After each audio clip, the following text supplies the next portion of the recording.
नमस्कार विद्यार्थियों, आप सभी का मेरे digital online platform learn English with RJ03 में आपका स्वागत है।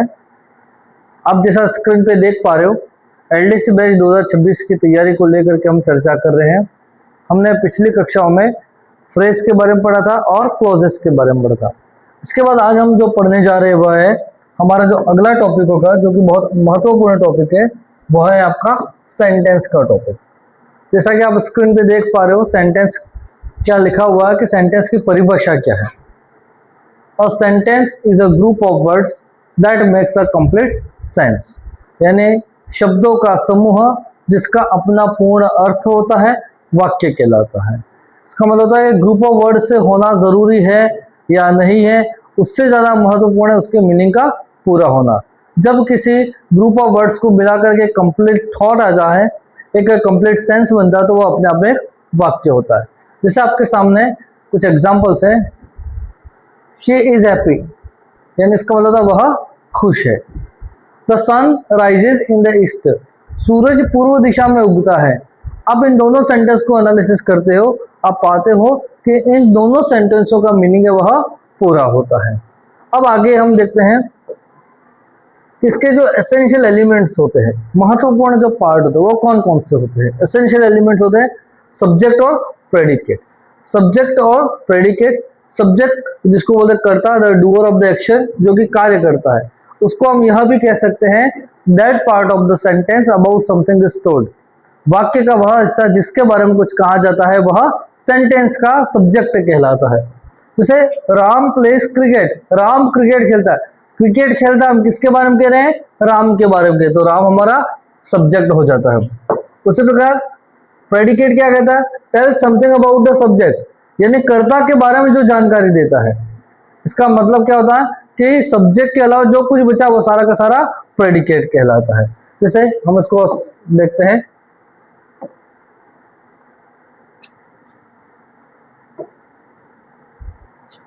हमारे सामने लिखा हुआ है sentence.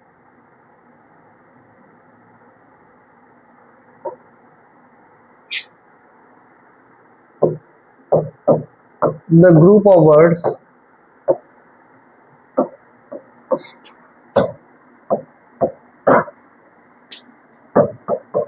that makes a complete meaning.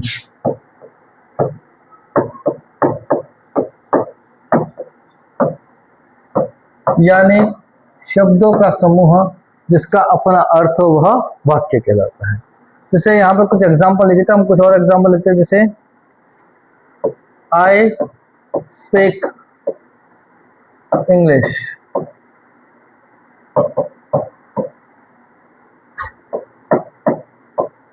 The king shot the deer, she drinks water। ये आपके सामने कुछ एक सेंटेंस बने हुए हैं। I speak English, the king shot the deer, she drinks water. अब सभी वाक्यों का एक मीनिंग निकलता है। जैसे अगर मैं कहूँ आई स्पीक इंग्लिश, यानी मैं अंग्रेजी बोलता हूँ। The king shot the deer, यानी राजा ने हिरण को शॉट मार, मतलब उन्होंने गोली मारी। और शी ड्रिंक्स वाटर, वह पानी पीती है। अब तीनों का एक कंप्लीट थॉट होता है, कंप्लीट मीनिंग होता है, इसलिए ये हमारे वाक्य होते हैं। अगला हमने देखना था द एलिमेंट्री पार्ट्स। इसके हम एलिमेंट्री पार्ट्स, जैसे एलिमेंट्री पार्ट्स,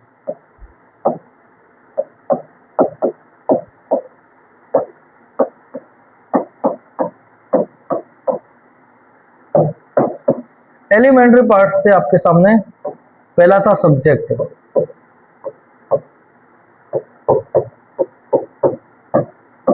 सब्जेक्ट वह होता है जिसके बारे में कुछ कहा जाता है। That part of the sentence, that part of sentence about something is told, वाक्य का वह हिस्सा जिसके बारे में कुछ कहा जाता है वह आपका क्या कहलाता है, सब्जेक्ट कहलाता है। और प्रेडिकेट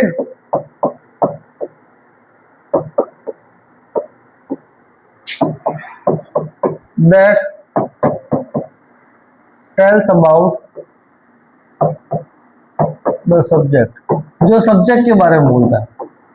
इसको अगर समझ नहीं कह सकते हैं कि सब्जेक्ट के अलावा जो कुछ बचता है वो सारा का सारा प्रेडिकेट होता है। जैसे मैं एक वाक्य लिख देता हूं, जैसे हमने लिखा था the sun rises in the east, सूरज पूर्व दिशा में उगता है। तो पूर्व दिशा में उगता हम किसके बारे में कह रहे हैं, सन के बारे में, ये सब्जेक्ट को है। और इसके अलावा जो बचा पूरा पूरा वह क्या कहलाएगा, प्रेडिकेट। हर वाक्य में आप कह सकते हो, जैसे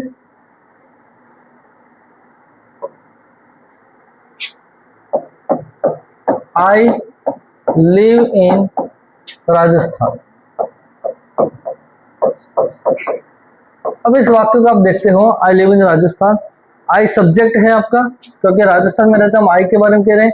और उसके अलावा जो बचा है वो पूरा पूरा प्रेडिकेट होता है। तो आई होप आपने इस चीज को समझा होगा, सब्जेक्ट और प्रेडिकेट क्या होता है। आगे हम देखते हैं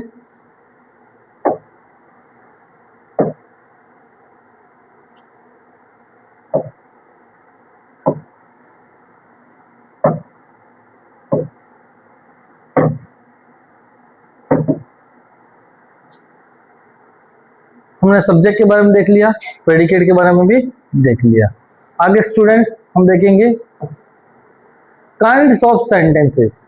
मैं आपको एक बार इस पूरे कॉन्सेप्ट को क्लियर करवा देता हूँ, क्या होते हैं काइंड्स। यहाँ पे हमारे पास पर्पस के हिसाब से, उद्देश्य के अनुसार 4 प्रकार के हमारे पास वाक्य है। पहला है वह असर्टिव सेंटेंस, जिसको आप कह सकते हैं डिस्क्रिप्टिव सेंटेंस, इसको आप असर्टिव सेंटेंस को डिक्लेरेटिव सेंटेंस भी कह सकते हो। असर्टिव सेंटेंस क्या होता है, इट स्टेट्स अ फैक्ट और ओपिनियन, यह कोई ना कोई तथ्य या विचार बताता है। अगर सिंपल भाषा में कहे तो कुछ कहना, असर्ट का मतलब था टू से समथिंग, कुछ कहना या कुछ बताना। जब हम कुछ बताते हैं, जब किसी बात को बताया जाता है, ध्यान रखना, एक होता पूछना और एक होता बताना। हम बताते, हम किसी फैक्ट को या ओपिनियन को देते हैं, वो हमारा असर्टिव सेंटेंस होता है। अब देखिए असर्टिव सेंटेंस के दो ही काइंड्स होते हैं, जैसे एक होता है अफर्मेटिव और दूसरा होता है नेगेटिव।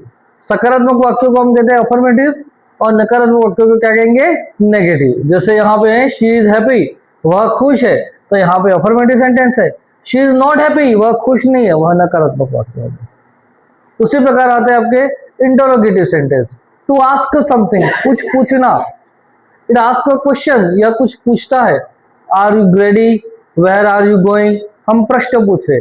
ध्यान रखना स्टूडेंट्स, इंटरोगेटिव सेंटेंस बनाने के लिए हम 2 प्रकार के शब्दों का प्रयोग करते हैं। एक होते हैं WH वर्ड्स और दूसरे होते हैं हेल्पिंग वर्ब्स। आपकी हेल्पिंग वर्ब्स होती है वह 24 होती है। कौन कौन सी है, is, am, are, was, were, has, have, had, do, did, does, can, could, will, would, shall, should, may, might, must, ought to, need to, dare to and used to, ये 24 हेल्पिंग वर्ब है। तो कुछ question mark जो sentence होते हैं, कुछ प्रश्नवाचक वाक्य होते हैं, वहां उन हेल्पिंग वर्ब से शुरू होते हैं। ध्यान रखना, जब किसी रिस्पॉन्स को यस या नो में देना है, जब किसी बात का उत्तर यस या नो में देना है, तो ऐसे वाक्य हमेशा इस हेल्पिंग वर्ब से शुरू होंगे। उसके अलावा कुछ ऐसे वाक्य होते हैं जो WH वर्ड से प्रारंभ होते हैं। आपके WH वर्ड होते हैं what, which, who, whose, whom, how, वह, वेयर, वाई, ये WH वर्ड्स होते हैं। इन WH वर्ड का प्रयोग करके भी आप सेंटेंस को बना सकते हैं। हमारे सामने 2 सेंटेंस है, पहला वाक्य वह हेल्पिंग वर्ब से बना हुआ है और दूसरा वह WH वर्ड से बना हुआ है। उसको थोड़ा और डिटेल देख सकते हैं हम।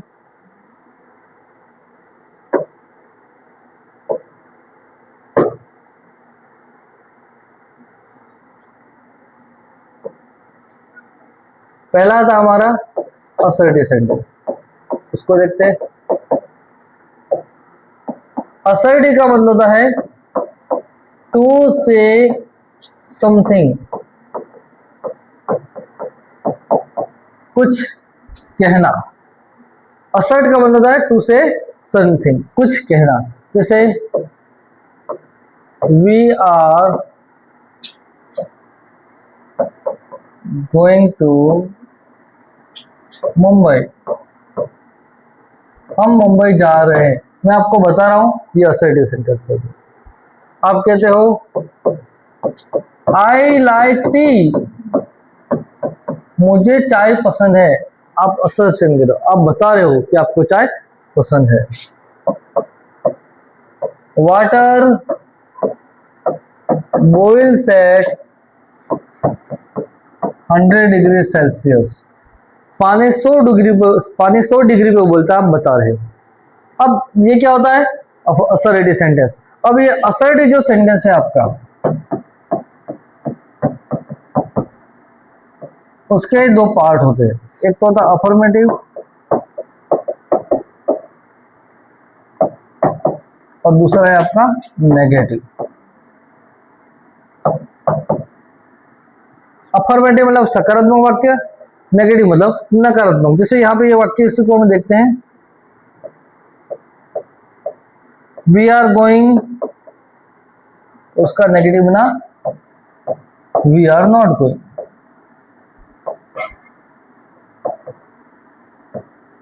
उसी प्रकार आई लाइक टी, इसका बनेगा I do not like T. आप देखते हैं चाहे वह अफर्मेटिव हो चाहे नेगेटिव हो, वह किसका ही पार्ट होता है? वह असर्टिव ही होता है। कोई अलग से पढ़ने की आवश्यकता नहीं है। ये दोनों इसी की ब्रांच है, सब ब्रांचेस है, ये इसी की शाखा है। इसके बाद हमने देखा था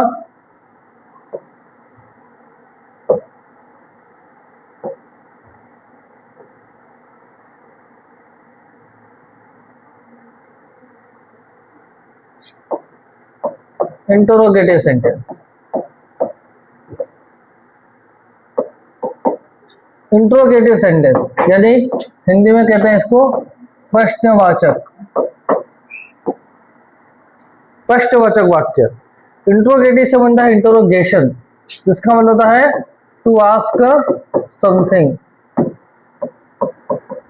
कुछ पूछना। आप कोई पूछते हो, मैंने आपको बताया था हेल्पिंग वर्ब्स होती है 24 और WH वर्ड होते हैं। जैसे इज दिस योर फोन, ध्यान रखना ये वाक्य क्वेश्चन मार्क पे समाप्त होते हैं। इन वाक्यों के पीछे हमेशा क्वेश्चन मार्क आता है। आर यू हंग्री, क्या भूखे हैं? तो ये आपका इंट्रोगेटिव हो गया। ये किससे स्टार्ट हो रहे हैं? हेल्पिंग वर्ब से। WH वर्ड से भी आप कर सकते हो, व्हाट इज योर नेम, आप किसी को पूछ रहे हो आपका नाम क्या है। हाउ आर यू, आप पूछ रहे हो आप कैसे हो, आप उसका स्वास्थ्य पूछ रहे हो। इस प्रकार आपके इंट्रोगेटिव सेंटेंस और असर्टिव सेंटेंस यहाँ पे पूर्ण होते हैं। आगे देखते हैं हम।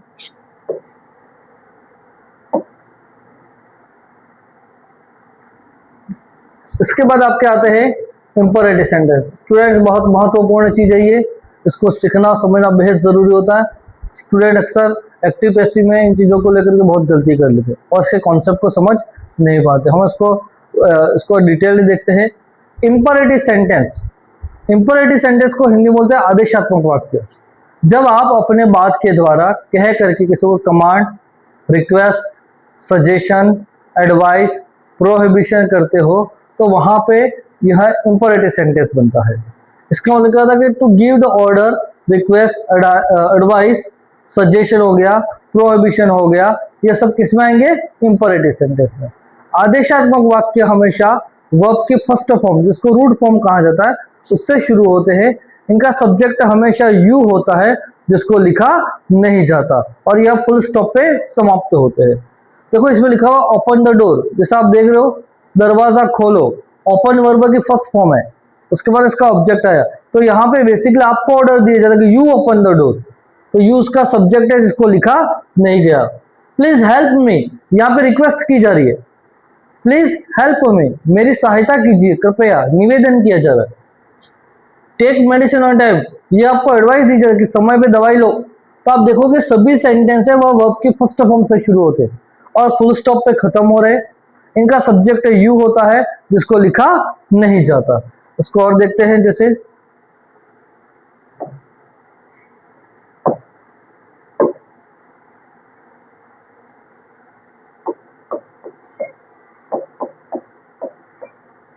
Imperative sentence.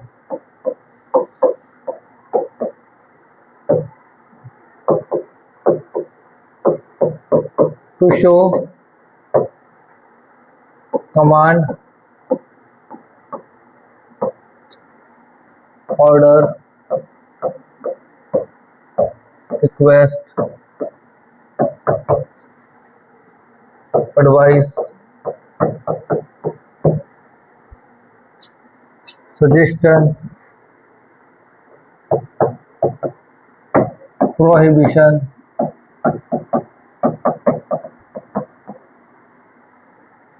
कमांड हो गया, ऑर्डर हो गया, रिक्वेस्ट हो गया, एडवाइस हो गया, सजेशन, प्रोहिबिशन, ये सारे भाव होते हैं। ये वाक्य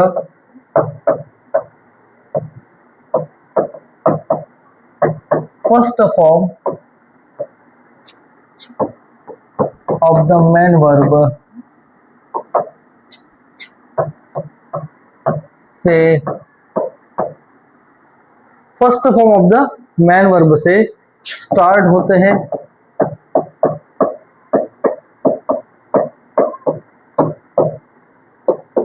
इनका सब्जेक्ट यू होता है,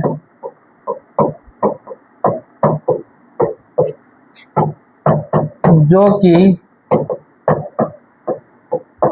लेफ्ट आउट होता है। लेफ्ट आउट मतलब छुपा हुआ होता है। और यह वाक्य फुल स्टॉप पे समाप्त होते हैं। जैसे क्लोज द विंडो, खिड़की बंद कीजिए, मैं किसी को ऑर्डर दे रहा हूं, तो यह वर्ब की फर्स्ट फॉर्म से स्टार्ट हो रहा, ये इसका ऑब्जेक्ट होता है। उसी प्रकार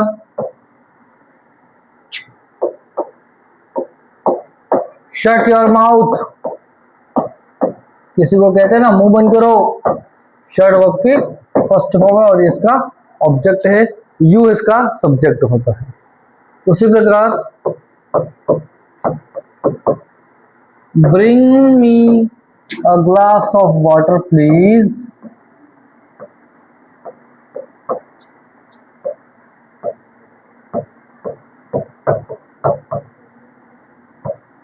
कृपया मेरे लिए पानी का ग्लास लाए, मैं रिक्वेस्ट कर रहा हूं, निवेदन कर रहा हूं। हम कह सकते हैं किसी को डोंट स्मोक हियर, यहाँ पे धूम्रपान करना मना है।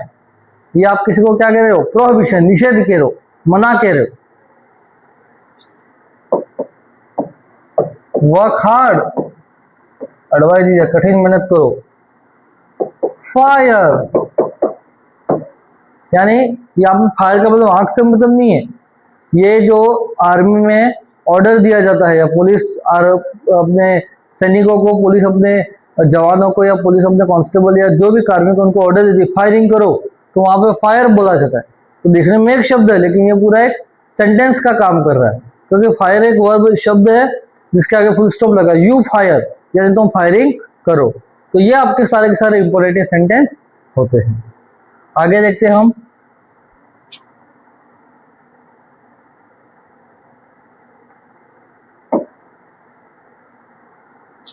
आगे आते हैं आपके एक्सक्लेमेटरी सेंटेंस, विस्मयादिबोधक वाक्य।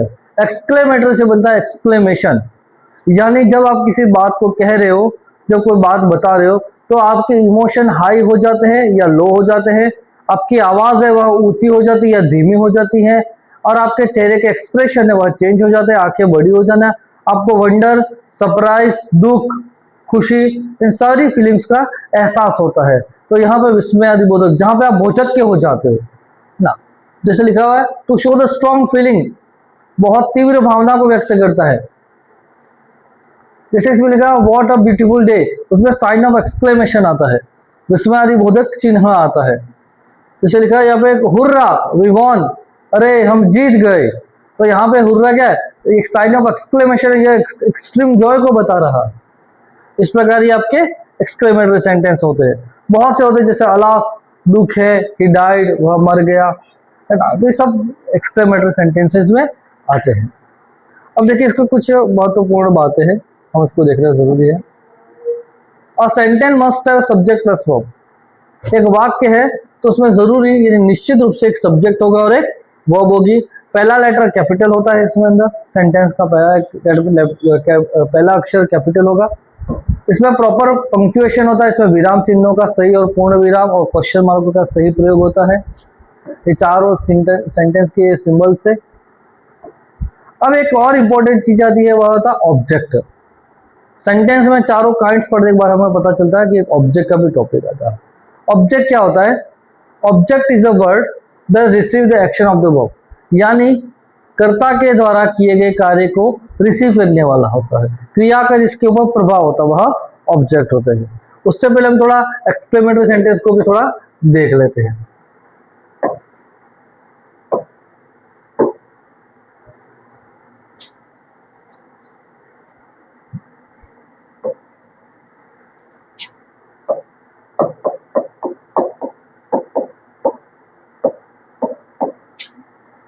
एक्सक्लेमेटरी सेंटेंस, विस्मयाबोधक वाक्य, टू शो हाई इमोशंस और फीलिंग्स, जब आप अपनी भावनाओं को तीव्र बताते हो तो वहां पे यह एक्सक्लेमेटरी सेंटेंस है। जैसे हुर्रा, ठीक है, ये sign of exclamation, we won the match,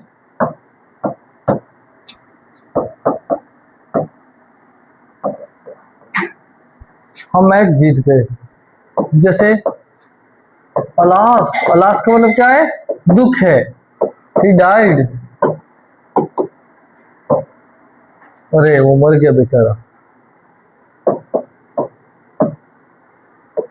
what a beautiful car, what a beautiful car, कितनी सुंदर कार है। ओह ही फेल्ड, अरे बेचारा वो तो फेल हो गया। ये सारे जो शब्द है वो एक्सक्लेमेशन को बताते हैं। हम किसी बात को कह करके वंडर, आश्चर्य का भाव करते, सरप्राइज का भाव करते, वहां पे ये सारे एक्सक्लेमेटरी सेंटेंस आते हैं। आगे हम देखते हैं ऑब्जेक्ट के बारे में।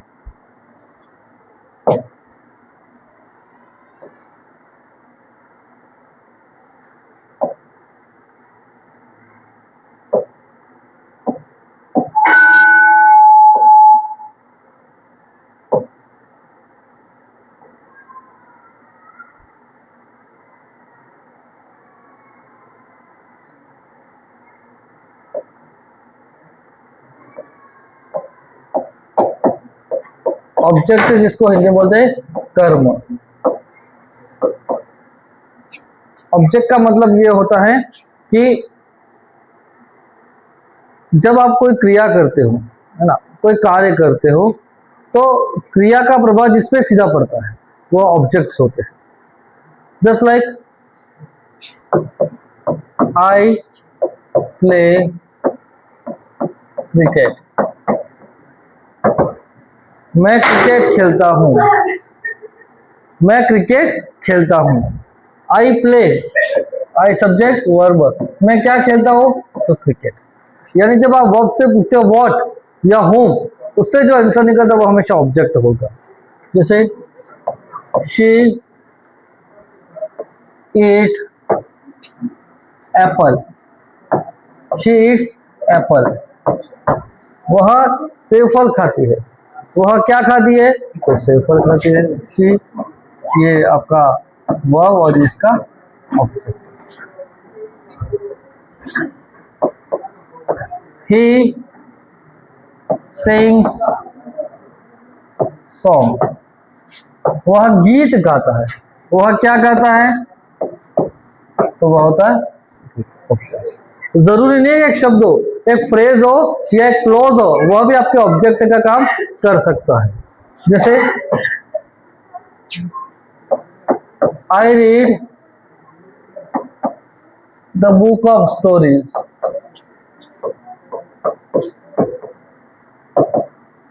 मैं कहानियों की किताब पढ़ता हूं। मैं क्या पढ़ता हूं? तो आई सब्जेक्ट हो गया, रीड वर्ब। कहानियों की किताब, ये पूरे की पूरी फ्रेज है, वह ऑब्जेक्ट का काम कर रही है। तो जरूरी नहीं एक शब्द ही हो, शब्दों का समूह भी इस ऑब्जेक्ट का कार्य करता है। उसी प्रकार आई नो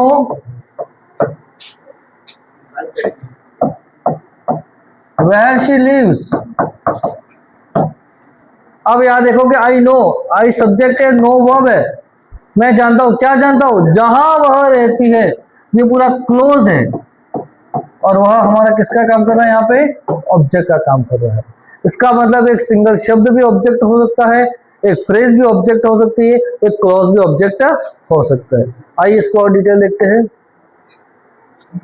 ऑब्जेक्ट जो एक्शन को रिसीव करता है वो हमारा ऑब्जेक्ट होता है। जैसे राम इट्स मैंगो, राम आम खाता है, तो राम क्या खाता है? मैंगो, तो मैंगो हमारा ऑब्जेक्ट हो गया। अब देखिए ऑब्जेक्ट ढूंढने के लिए सबसे पहले कुछ ट्रिक्स है हमारे सामने। Find the verb and ask the question what और whom। क्या या किसको, उससे सवाल करने पर जो उत्तर आता है वह हमारा ऑब्जेक्ट होता है। जैसे शी रीड्स अ बुक, वह एक किताब पढ़ती है। शी रीड्स, वह क्या पढ़ती है? किताब, तो किताब हमारा ऑब्जेक्ट हो गया। आई मेड रवि, मैं रवि को मिला था। मैं किसको मिला था? तो रवि से मिला था, तो रवि मेरा ऑब्जेक्ट हो गया।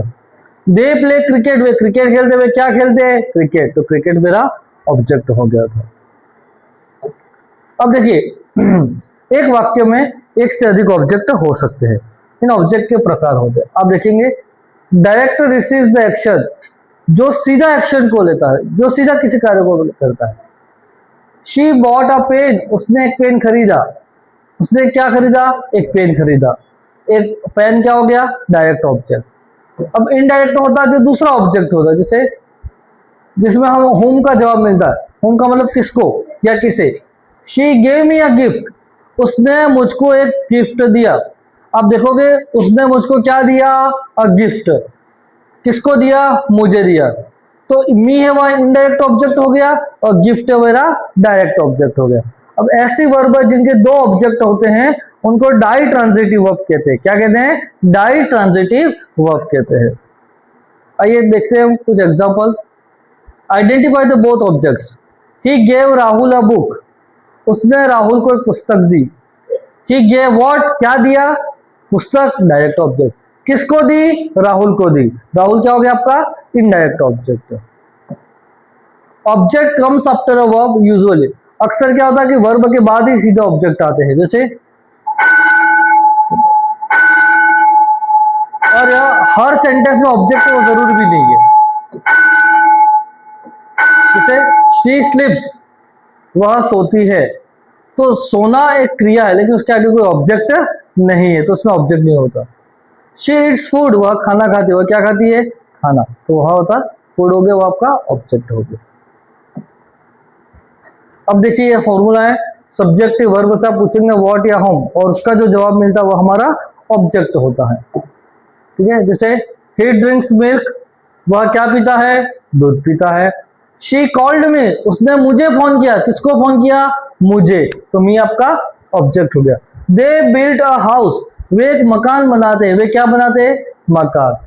आई स्लीप अर्ली, लेकिन इसमें ऑब्जेक्ट नहीं है क्योंकि मैं जल्दी सोता हूं, तो मैं कब सोता हूं उसका उत्तर आ रहा, क्या का उत्तर नहीं आ रहा। तो इस प्रकार हमारा यह ऑब्जेक्ट का यह जो क्वेश्चन है वह टॉपिक वह क्लियर होता है। आइए कुछ और एग्जाम्पल के ऊपर प्रैक्टिस करते हैं।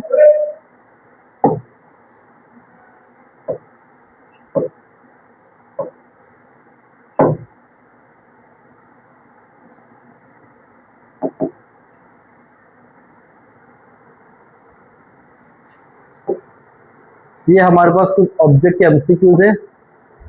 Identify the object in the sentence. She is writing a letter, बताइए इसमें कौन सा होगा? वह पत्र लिख रही है। वह पत्र लिख रही है, वह क्या लिख रही है, पत्र। तो लेटर क्या लिखा हुआ है, ये, तो ये हमारा ऑब्जेक्ट हो गया।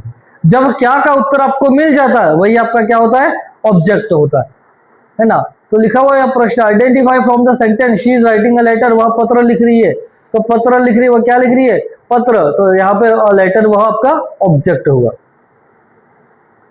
Choose the sentence which has no object, आपको इन चारों सेंटेंस में से एक ऐसा वाक्य ढूंढना है जिसका कोई ऑब्जेक्ट नहीं है। तो पहला, ही रन्स फास्ट, वह तेज दौड़ता, वह क्या दौड़ता उसका उत्तर नहीं आ रहा, वह कैसे दौड़ता उसका उत्तर आ रहा है। शी रीड्स अ बुक, वह पुस्तक पढ़ती है, वह क्या पढ़ती है, पुस्तक, इसमें तो ऑब्जेक्ट है। आई लाइक टी, मैं चाय पसंद करता हूं, मैं क्या पसंद करता हूं, चाय, यह ऑब्जेक्ट है। They play football, way football खेलते हैं, वे क्या खेलते हैं, फुटबॉल। तो हमारा उत्तर क्या होगा, ए, है ना, ही रन्स फास्ट। इसमें इनडायरेक्ट ऑब्जेक्ट ढूंढना, मैंने आपको बताया एक डायरेक्ट होता है, दूसरा इनडायरेक्ट होता है। He gave me a pen, उसने मुझे एक पेन दिया, उसने क्या दिया, पेन, किसको दिया, मुझे दिया। तो यहाँ पे पेन है वह डायरेक्ट ऑब्जेक्ट है और मी क्या हो गया आपका, इनडायरेक्ट ऑब्जेक्ट हो गया। आइडेंटिफाई द डायरेक्ट ऑब्जेक्ट, इसमें डायरेक्ट ऑब्जेक्ट ढूंढना आपको। She send him a message, उसने उसको मैसेज भेजा, उसने क्या भेजा, मैसेज। तो मैसेज मेरा क्या हो गया, डायरेक्ट ऑब्जेक्ट हो गया।